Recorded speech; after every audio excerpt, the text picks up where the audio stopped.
Bonjour à tous. Alors j'ai la difficile tâche de passer en dernier aujourd'hui. J'espère vous tenir éveillé, tenir en haleine peut-être, sur le sujet de partitioning.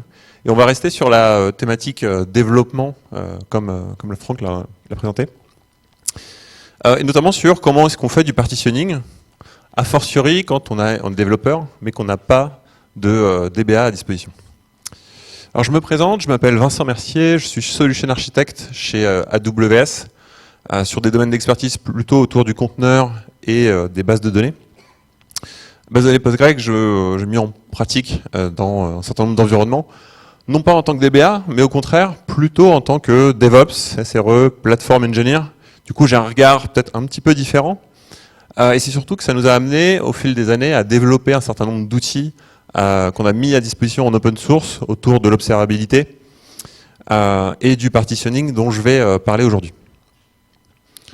Alors pourquoi est-ce que je me suis intéressé au partitioning?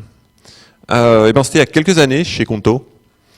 On a une librairie qui est installée dans une centaine d'applications qui s'appelle PaperTrail.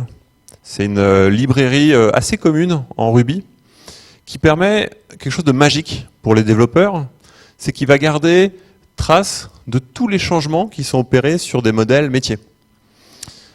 Il va pouvoir vous permettre de revenir à un état sur n'importe quel objet métier dans le temps. Imaginez une transaction bancaire. En fait, elle a 5, 6, 7 statuts différents. Et donc, potentiellement, si vous introduisez des bugs, vous avez envie de pouvoir revenir dans le temps et ne serait-ce que comprendre les changements d'état, voir le rollback. Et ce qui est le plus magique, c'est la développeur expérience. Dans votre projet applicatif, on utilise évidemment des ORM. On va installer la librairie PaperTrail une fois dans tout le cycle de vie des projets. Souvent, on va l'embarquer d'ailleurs par défaut dans les boilerplates des applications. Et pour chaque modèle métier que je veux surveiller, que je veux pouvoir auditer ou suivre, je rajoute simplement cette annotation. Derrière cette annotation, il va y avoir pas mal d'implications côté PostgreSQL. On va surtout avoir une table par application, la table version. Cette table, elle va contenir l'ensemble des changements qui sont opérés sur tous les modèles métiers. Donc pour chaque enregistrement, chaque nouvelle carte, chaque nouvel utilisateur, chaque nouvelle transaction, on va avoir une ligne dans la table version qui contient l'objet intégral et le différentiel des quelques éléments métiers, les fameux attributs dont parlait Franck tout à l'heure, qui ont changé d'état au cours de cette opération. Donc ça, si on le propage à 1,5 million de clients, 100 microservices, plusieurs années, on se retrouve avec une table qui fait 4 Tera, qui grossit de 20 gigas par mois, qui est évidemment essentielle pour l'opérationnel, mais qui évidemment ne scale pas. Et en fait, ce n'était pas vraiment le problème de scaling. En tant que SRE, mon vrai problème, c'était sur le RTO, le RPO, donc le temps de reprise sur activité. Parce qu'en fait, j'ai besoin de restaurer 4 Tera et demi de données, mais en fait, j'ai très peu de données métiers utiles en fait. J'ai peut-être 20 gigas maximum de données qui font vraiment tourner le business. 4 Tera qui sont là pour de l'audit, de l'archivage, et qui deviennent en fait bloquants au quotidien. La question c'est pourquoi est-ce que finalement un développeur, il ne va pas anticiper ces changements-là pour prévoir le futur? Il y a plusieurs raisons à ça. La première, c'est que dans beaucoup d'entreprises, les développeurs n'ont pas accès aux environnements de production, ou un accès très limité. Peut-être juste un accès à la taille de la table qu'ils ont. Mais généralement, ils n'ont pas vraiment de visibilité sur des tendances long terme, de combien grossit ma table dans le temps. Quelles sont l'utilisation de mes index? J'ai très peu de métriques en tant que développeur sur les tendances d'évolution de mes données. Les performances vont se dégrader progressivement dans le temps. Et potentiellement, si ce n'est pas des choses que je mesure, je ne le vois même pas en fait. Et le problème de fond de ça, c'est souvent le manque de cycle de vie de ma donnée.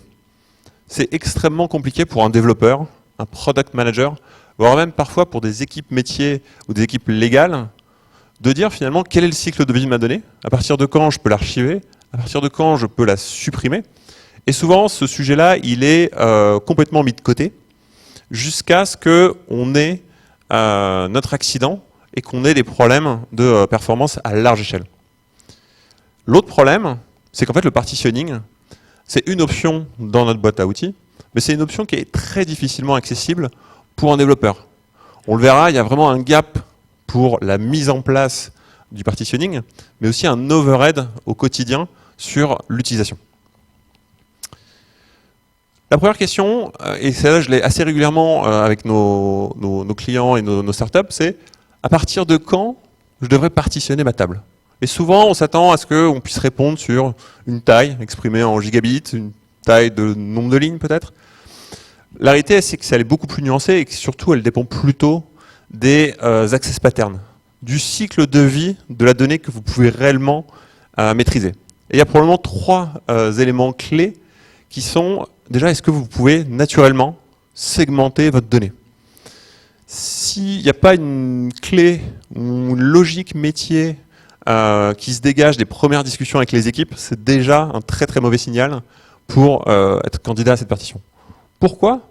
Parce qu'il va falloir segmenter et s'assurer que l'ensemble de vos requêtes spécifie la clé de partition pour vraiment bénéficier des avantages et des gains potentiels de performance sur le partitioning. Et le dernier élément, c'est que vous devez être prêt à payer le coût de maintenance, l'overhead au quotidien sur les éléments de partitioning. Et généralement, ces trois éléments-là ne sont pas toujours réunis dans les équipes de développement. Pour autant, il y a des cas qui marchent vraiment bien. Tout ce qui est de l'ordre des time series.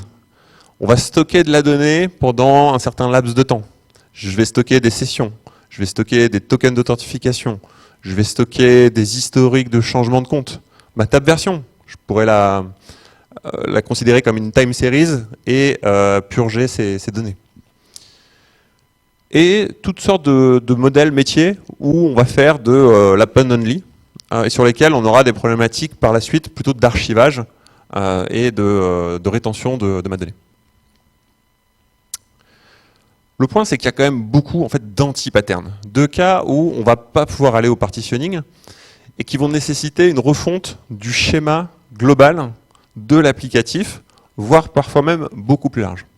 Le premier, peut-être anti-pattern, c'est quand vos access patterns, donc les accès en lecture à vos données, ne sont pas maîtrisés ou au contraire sont tellement multiples sur vos données qu'on n'a pas la possibilité vraiment d'exploiter une clé de partition, un élément vraiment commun. Ça, on le retrouve énormément dans des tables qui ont énormément de colonnes, par exemple, où on veut pouvoir accéder par tout type d'informations à une même donnée parce qu'on a tout centralisé dans une table. C'est un vrai problème. On a le même cas sur les jointures, évidemment. Et on retrouve effectivement un sujet sur la taille. Généralement, on va vous recommander de ne pas commencer à partitionner si vous n'avez pas au moins 30, 50 gigas, au moins 30 millions de lignes. Mais le point, c'est vraiment l'access pattern et le cycle de vie de la donnée. Le gain potentiel, c'est quand même les performances. Donc ça, les équipes y sont attentives. Mais regardons à quoi ça correspond le partitioning dans une expérience de développeur. Je vais suivre la documentation Postgre. Effectivement, je vais créer une table transaction qui va contenir toutes mes transactions bancaires. Je vais la partitionner comme une time series. Je vais partir sur le champ create-date. Ça va me permettre de faire des partitions annuelles, une par année. Et je vais pouvoir commencer à exploiter les bénéfices du partitioning, n'accéder que à mes données chaudes pour 2026 et toutes mes années précédentes seront toujours disponibles à tout moment, mais potentiellement moins accédées, pas besoin d'être chargé en mémoire, un petit peu optimal. Ça, c'est des configurations qu'on peut vraiment voir en production et on s'arrête là. Des développeurs, je dirais, préventifs vont peut-être créer des partitions dans le futur, ils vont créer sur les 10 prochaines années. Et souvent, on en reste là. Mais ça, en fait, c'est déjà pas suffisant. C'est déjà pas suffisant parce que la documentation nous dit qu'on peut créer une partition simplement en une commande. C'est vrai, mais cette méthode-là, en fait, elle va prendre un accès sur l'ensemble de la table à partitionner. Si cette table à partitionner, je l'ai partitionnée, c'est probablement que déjà, j'ai des besoins de volume, que j'ai de la concurrence. Et donc, j'ai pas envie de mettre des verrous et d'empêcher les opérations. Donc déjà, créer une nouvelle partition sur ma table, en fait, c'est une opération qu'il va falloir faire en plusieurs opérations. Je vais commencer à m'intéresser au timeout sur les locks. Je vais m'intéresser à la création de nouvelles tables issues d'une table parent. Et ensuite, je vais pouvoir les attacher. Qui dit timeout dit aussi retry. Donc il faut qu'en tant que développeur, j'intègre une approche pour pouvoir, de façon automatique, idéalement, réessayer ces migrations. Va falloir que je les applique sur mes environnements de staging, pré-production, production. Et parfois, en fait, en tant que développeur, encore une fois, je n'ai pas accès à ma base. Au mieux, j'ai accès à de la CI/CD, voire ce sont des process automatiques qui vont appliquer cette migration. J'ai le même sujet pour supprimer une partition.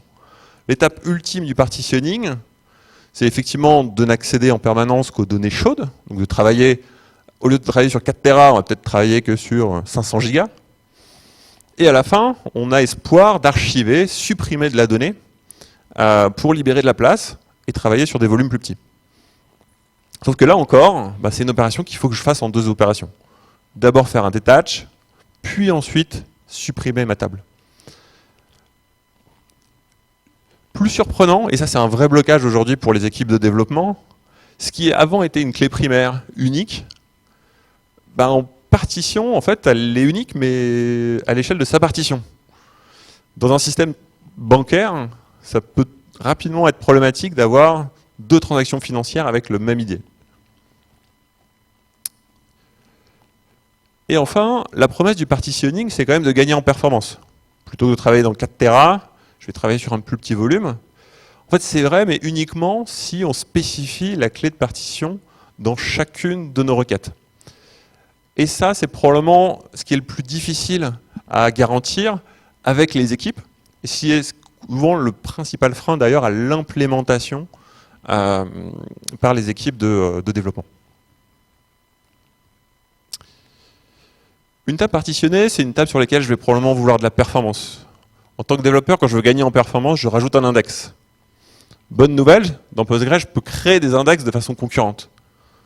Mais pas de chance, ça ne marche pas sur les partitions. Du coup, je peux toujours créer mon index, mais cette fois-ci, il sera bloquant. Encore une fois, si je crée un index bloquant sur une table de 4 Tera, ça va être très long. Mais heureusement, j'ai des mécanismes, je vais m'outiller, et je vais le faire en plusieurs opérations. Je vais découvrir des mots-clés que je n'avais jamais vus, only, pour créer un index. Ça a la particularité de déclarer l'index en invalide. Postgre en a connaissance. Comme il est invalide, il ne va pas l'exploiter. Et donc j'ai à ma charge de créer mes index sur chacune de mes partitions pour que, magiquement, à la fin, Postgre considère cet index valide et puisse l'utiliser dans mes queries. Donc tout ça, c'est autant de blocages qu'on va avoir sur l'expérience développeur, l'outillage pour accéder au partitioning. Et c'est là où, et c'est un peu un des points qu'on a évoqué peut-être dans la session d'avant, c'est le métier de DBA évolue. Historiquement, la gestion des partitions, on l'aurait peut-être délégué à un expert base de données qui aurait pour nous créé ces tables, partitionné ces tables. La réalité, c'est que, en fait, dans les startups, dans beaucoup d'entreprises, il n'y a pas de DBA. Donc cette mission-là, aujourd'hui, souvent, elle est bloquante. Il y a plein d'équipes auxquelles on parle qui nous disent, mais en fait, on ne sait pas comment y aller. On ne sait pas quelle solution mettre en place pour aller sur ça. Comme beaucoup de métiers, les sysadmins, les SRE, les DevOps, les platform engineers, sont des fonctions qui ont évolué. Le métier de DBA, aujourd'hui, il doit aussi évoluer dans ce sens-là. Proposer des dashboards, on l'a vu, les équipes manquent cruellement de métriques sur leurs applicatifs, du tooling. Personne en tant que développeur n'a envie d'implémenter toute cette logique-là, a fortiori si on utilise des couches intermédiaires d'ORM. Et le travail du plateforme DBA, si on peut le dire comme ça, aujourd'hui c'est vraiment d'être ce sachant qui va pouvoir distiller à la fois sa connaissance, mais aussi de l'outillage. J'ai beaucoup aimé PG propre. C'est exactement la philosophie, je pense, aujourd'hui, des attentes dans les équipes de développement. Et la question intéressante à se poser, c'est aujourd'hui où est-ce qu'on se situe? Où est-ce qu'on devrait se situer demain? Où est-ce que mon entreprise voudra que je sois demain sur ces approches-là? Une des façons d'adopter cette partie, avec notamment l'IA génératif, c'est de se poser la question de à quel point les agents IA vont nous permettre eh bien, de packager cette expertise domaine métier. En tant que développeur, j'ai créé mon application, j'ai créé mes tables. Un DBA, il sait exploiter le catalogue interne de Postgre. Il connaît les tables système, il connaît les extensions spécifiques à installer comme pgstat-statement pour aller exploiter. Je suis sûr que si je donne ce modèle-là à n'importe lequel d'entre vous, vous allez probablement savoir déterminer des patterns, trouver des optimisations possibles. Mais ça, aujourd'hui, c'est quelque chose qu'on peut aussi faire avec un agent. En l'occurrence, ce qu'on appelle les skills, qui est la capacité de rajouter n'importe quelle compétence à un modèle de fondation qui a des basiques déjà pour raisonner. On va pouvoir lui donner tout le mode opératoire pour faire cette analyse qu'aurait pu faire un DBA. Si on regarde à quoi ça ressemble concrètement, aujourd'hui, Claude Code est l'un des solutions de coding assistant les plus populaires chez les développeurs. C'est leur quotidien. Ils utilisent peut-être d'autres outils, type Kiro, Cursor, etc. Mais in fine, c'est cette expérience-là.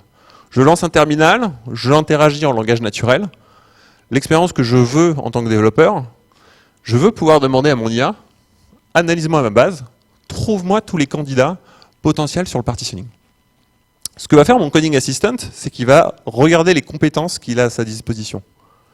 Il a trouvé une compétence particulière sur le partitioning. C'est le mode opératoire que moi j'utilise pour aller identifier si des tables sont candidates ou pas à aller partitionner. Ce que va faire mon agent, c'est qu'il va faire exactement ce que j'aurais fait. Se connecter à Postgre, vérifier la version. Est-ce que pgstat-statement est activé? Est-ce que, lire toutes les tables du catalogue, trouver la taille des tables, l'utilisation des index, utiliser la table interne de pgstat-statement pour voir les requêtes qui seraient candidates au partitioning ou au contraire des anti-patterns, parce qu'elles n'exploiteraient pas ma clé de partition. Et à la fin, il a collecté tous ces éléments-là, et je vais pouvoir lui demander de me restituer.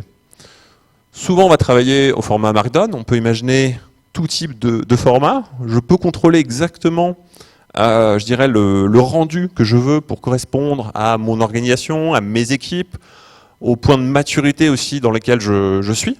Et ça peut être un outil pour moi, hein, pas forcément pour les équipes. Je vais passer.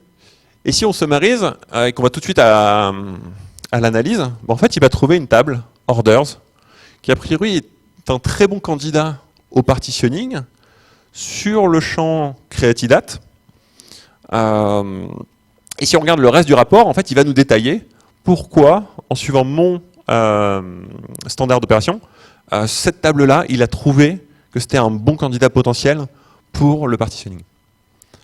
A l'inverse, il y a une table events dans laquelle il a trouvé qu'il y avait des access patterns, en utilisant pgstat-statement essentiellement, qui n'exploiterait pas complètement ma clé de partition et donc ne bénéficierait pas du partitioning. Potentiellement, elle, c'est pas un bon candidat à être partitionné. Peut-être qu'il faudra que je change mon schéma, peut-être qu'il faut que je change mes access patterns à ces données, peut-être qu'il faut simplement que je spécifie ma clé de partition, mais en tout cas, il va m'orienter dans cette direction.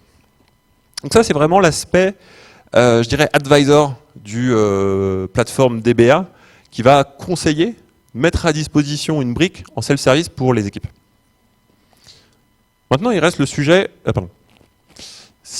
À quoi ça ressemble en termes de développeur expérience? Parce que c'est hyper important. Nous, on a 300 développeurs. Il faut qu'ils puissent bénéficier de ça de façon simple. Ça marche comment? J'installe la skill. Il y a des repos aujourd'hui de référence sur les skills dans le domaine notamment de Postgre. On a Supabase, ClickHouse, qui font déjà des skills qui permettent déjà d'accéder à une certaine expertise.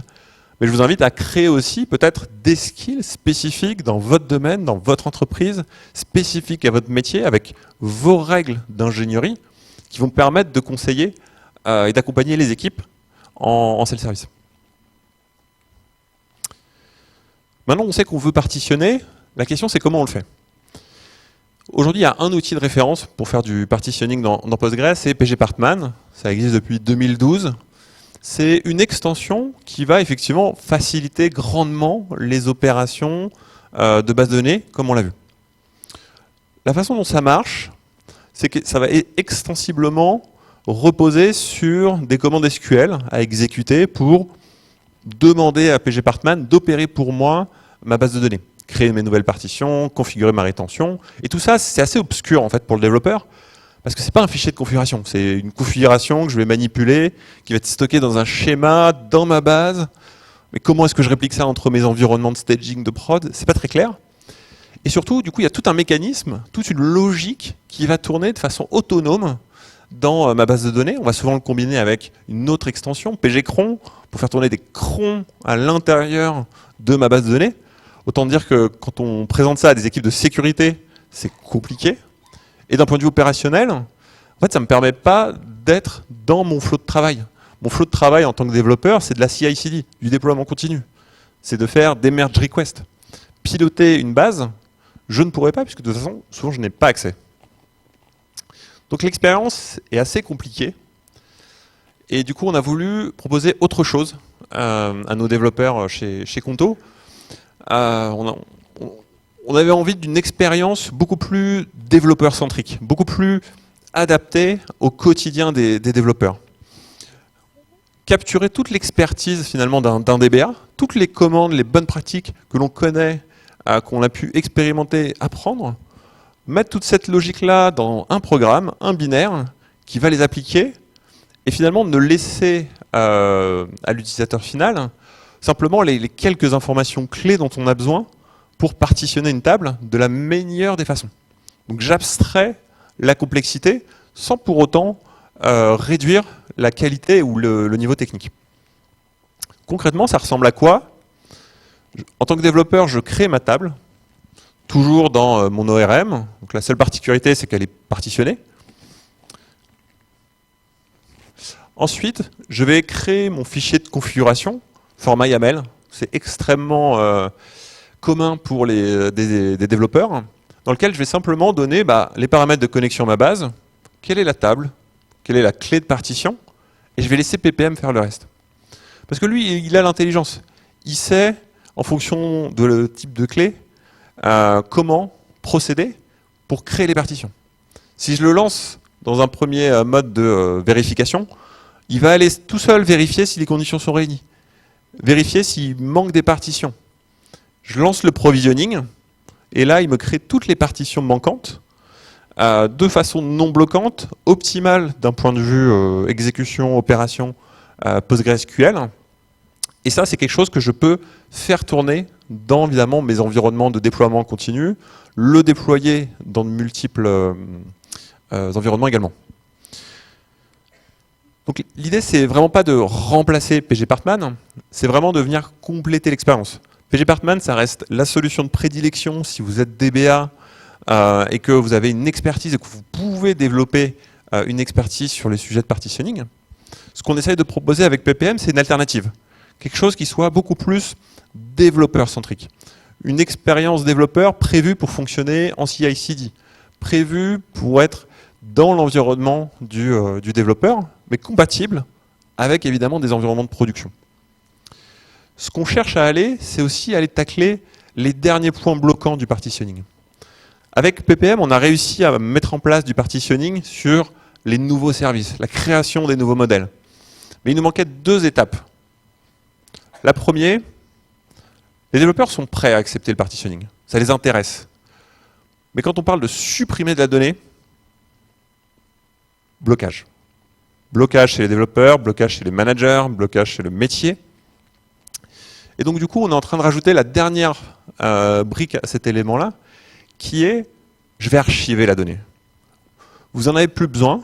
C'est une partition qu'on peut considérer obsolète d'un point de vue métier, mais vous n'êtes pas prêt à prendre le risque de la supprimer. Très bien. Comme PPM tourne en environnement utilisateur, on va pouvoir utiliser toutes sortes d'intégrations, que ce soit un script shell, des intégrations plus ou moins natives avec des object storage pour aller stocker, archiver ma table, pour ensuite la libérer de Postgre. Et donc c'est pour ça que j'insiste vraiment sur l'aspect cycle de vie du partitioning, parce que c'est vraiment les éléments qui vont permettre de débloquer les équipes de développement. Dernier et ultime étape, je rencontre beaucoup de clients qui, comme un peu en introduction, ont laissé les tables grossir dans le temps. Voudraient adopter le partitioning, mais dans Postgre, une table qui est une table, vous ne pouvez pas la partitionner, en tout cas pas facilement. pgPartman va pouvoir vous aider, notamment parce qu'ils ont quand même bien documenté le process, mais ça reste quelque chose, je dirais, qui peut être exécuté uniquement par un domaine expert. Dans PPM, on essaye, un peu à l'image de ce que peut faire un pgRepack, d'aller sur un chemin où demain, un développeur va pouvoir activer du partitioning sur une table qui ne l'était pas. Le tout en optimisant, en minimisant l'interruption de service et en créant tout un système de triggers notamment et de backfill, gérant toute la complexité du renommage des tables, de la gestion des foreign keys, et le tout de façon évidemment transactionnelle, atomique, pour garantir au développeur qu'à partir du moment où il exécute sa migration, elle aille soit au bout, soit on n'a rien cassé. C'est un projet encore récent, qui est utilisé en production chez Conto notamment, sur lequel on cherche du feedback, notamment sur ces features-là, parce qu'on sait que c'est un besoin qui existe. On est en train de finaliser l'époque et les spécifications, donc on est intéressé d'avoir vos retours. Mais on peut aussi aller un petit peu plus loin. Dans PostgreSQL 18, il y a une petite fonctionnalité qui a été rajoutée qui va permettre de générer des UID au format V7. C'est quelque chose qui était connu, je dirais, des domaines experts, mais qui devient beaucoup plus accessible désormais. C'est que en développement, aujourd'hui, les clés primaires, les identifiants uniques, sont généralement des UID. C'est super pour le développeur, c'est totalement aléatoire. Je peux le partager publiquement sans aucun souci. J'ai pas de secret qui va vraiment leaker de ma clé primaire. Donc l'UID, souvent, c'est devenu la norme aujourd'hui en développement. Sauf que c'est pas idéal pour les bases de données, voire c'est pas du tout idéal. Et donc ça faisait déjà quelques années qu'il y avait des discussions au sein de la communauté, que certains avaient déjà mis en place des alternatives. Ce qui vient d'être standardisé, du coup, c'est le format UID V7. C'est la même de chaîne de caractères obscure qu'on peut utiliser pour notre clé primaire, mais elle a une toute petite particularité qui va transformer l'utilisation pour nos usages. C'est que le premier segment de votre UID, en fait, c'est un compteur. C'est un compteur qui contient essentiellement la date courante à laquelle il a été généré. Et ça se transforme tout pour les bases. J'ai essayé de faire une animation digne d'Hollywood. Mais si on imagine bien le concept, UID V4, c'est une chaîne totalement aléatoire. Ce qui veut dire que quand je vais demander à Postgre d'aller les stocker ou d'aller les lire, il faut vraiment imaginer qu'il va parcourir tout l'espace mémoire, tout l'espace disque, pour aller soit chercher, soit stocker, soit mettre à jour un UID. Là où sur UID V7, le premier segment étant un compteur incrémental continu, en fait, mes blocs, mes données vont généralement résider sur un espace qui va généralement être beaucoup plus, va être chargé déjà directement en mémoire. Donc on va éviter, réduire tous les accès aléatoires, que ce soit sur le disque ou sur la mémoire. Et il y a des propriétés intéressantes. Je vais recréer ma table, une autre table, pardon. Je vais prendre en clé par défaut un UID V7. Ça ne change pas grand-chose pour moi en tant que développeur. Toujours une chaîne de string que je pourrais mettre dans un web service. Je reprends PPM. Je lui donne toujours mes informations de base. Cette fois, je vais partitionner par l'ID, donc la clé primaire. Et je vais relancer le provisioning de mes tables. Et là, il va se passer quelque chose d'intéressant. c'est qu'on va provisionner des partitions basées sur un UID v7 qui du coup contient un élément temporel. Ce qui veut dire que je peux demain choisir de partitionner par jour, par mois, par année, directement en exploitant la clé primaire. Dans PostgreSQL 18, on a l'introduction de nouvelles fonctions comme UID extract timestamp qui vont prendre un UID v7 et nous extraire la date qu'il y a à l'intérieur. Ce qui veut dire qu'on va pouvoir, dans une table, extraire l'information du createdate, par exemple, qui est une colonne qu'on va retrouver et qui est mise en place par l'ensemble des ORM. Dans l'absolu, cette information, est-ce qu'on a vraiment besoin de la stocker? Si je peux la dériver de ma clé primaire, en fait, je bénéficie du partitioning, de l'archivage de ma donnée, de performances accrues, puisque du coup les données chaudes et fréquentes, enfin pardon, les récentes, vont être travaillées en mémoire. Si j'ai besoin, je peux toujours extraire mon champ createdate, et tout ça combiné en fait. Donc s'il y a un takeaway peut-être sur tout ça, je pense que le premier c'est vraiment le rôle du DBA aujourd'hui, il évolue.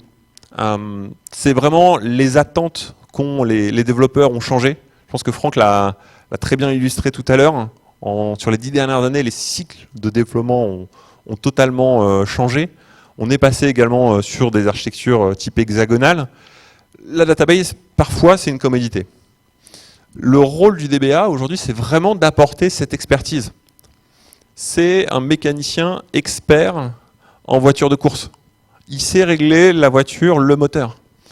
Mais le technicien qui règle la Formule 1, il n'explique pas au pilote qu'il a réglé la pression de l'huile sur le pneu arrière à 3,8 degrés et que la prochaine fois qu'il prend son virage, il ne faut surtout pas qu'il pousse trop son volant. Il va lui proposer un outil, il va lui proposer de la visibilité. Et le partitioning, c'est avant tout un cycle de vie maîtrisé. La performance du partitioning n'est qu'une conséquence de la maîtrise du cycle de vie des données en équipe. Et si on fournit les bons outils, les équipes pourront adopter ces pratiques-là. Pour vous, c'est potentiellement des clusters plus petits, plus performants, moins chers, moins de discussions sur l'optimisation des coûts au quotidien, et surtout ce travail de relation avec le métier, de compréhension et d'avoir le bon niveau de discussion avec les équipes. Je ne suis pas en train d'optimiser une requête, je suis en train d'optimiser et de définir avec le métier quel est le cycle de vie de ma donnée. Et le dernier, c'est en fait toutes les équipes où tous les workloads ne se prêtent pas au partitioning. On l'a vu, en fait, il y a plein de cas où le partitioning serait contre-productif. C'est presque un service de niche. Entre scaler une instance, mettre une instance plus grosse, aller jusqu'à du sharding qui est un niveau de complexité phénoménal. Mais il faut que le workload s'y prête, ou en tout cas, il faut qu'on accompagne les équipes pour avoir des access patterns qui permettent de vraiment bénéficier du partitioning. Donc les conseils, c'est vraiment effectivement travailler avec les cycles de vie. C'est extrêmement dur. C'est probablement le plus dur en fait dans le partitioning. Le point purement technique, on est en train de le résoudre. On a déjà commencé avec PPM. Mais le cycle de vie, ça, il n'y a que les relations humaines, les discussions, les échanges qui vont permettre de le tacler. UID v7, je pense que c'est vraiment quelque chose à considérer. Si vous n'êtes pas en version 18, vous pouvez quand même créer des fonctions Postgre qui vont vous permettre de générer des UID v7. Historiquement, on utilisait énormément d'UID. On ne s'était jamais trop posé la question d'ailleurs qu'il y avait des versions d'UID. Souvent, en tant que développeur d'ailleurs, vous générez juste une clé primaire. Parfois, vous ne la gérez même pas parce que c'est caché dans l'ORM ou dans la base. Mais vous pouvez totalement d'ailleurs convertir et faire un mix dans des tables que vous voudriez dans le futur partitionner. De dire, en fait, jusqu'à maintenant, j'avais des UID en tant que clé primaire. C'était probablement des UID v4. Convertissons-les en UID v7, c'est pas grave. Juste les prochains auront un format légèrement différent, mais qui n'empêche absolument aucun blocage et compatible avec la norme.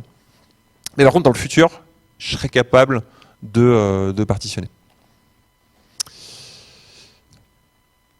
Voilà ce que je voulais vous partager aujourd'hui.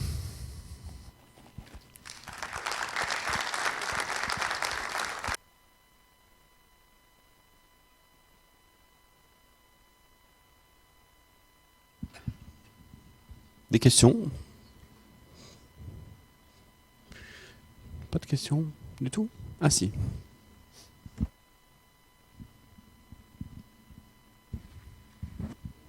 Ouais, je voulais juste avoir ta vision, alors c'est pas sur le partitioning en soi, mais sur justement revenir sur les skills. Comment à l'échelle de l'entreprise tu déploies ces skills pour que, enfin, comment tu gères la gouvernance et pour être sûr que toutes les équipes n'ont pas différentes versions de skills.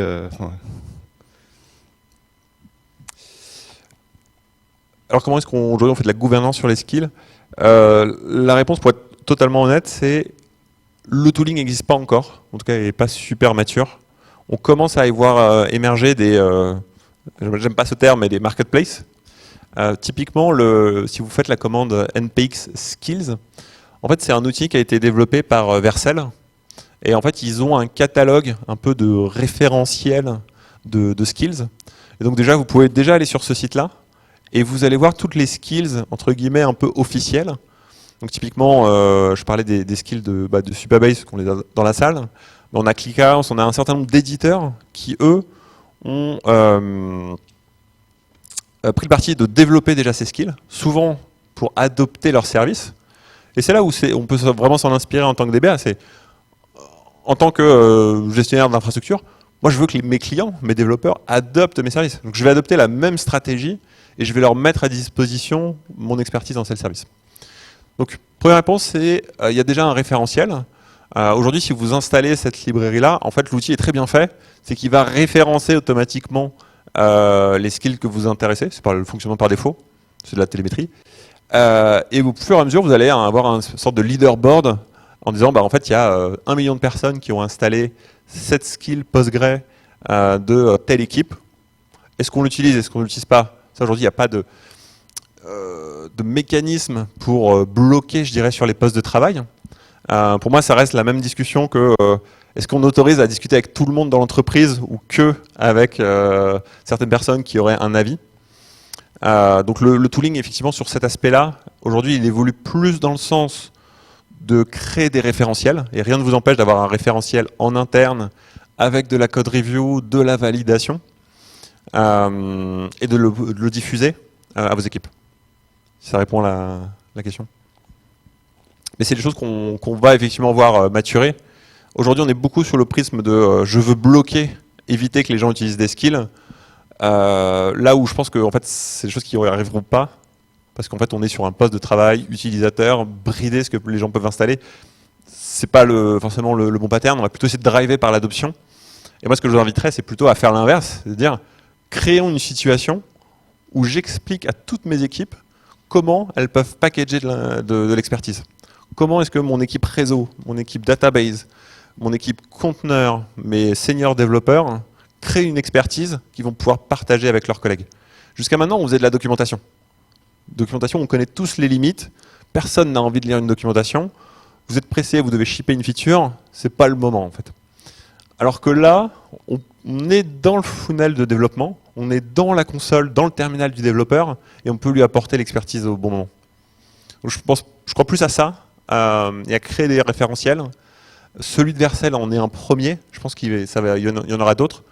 Et je vous invite à l'échelle de votre entreprise, commencer à créer ce type de repository et de source de vérité, en fait.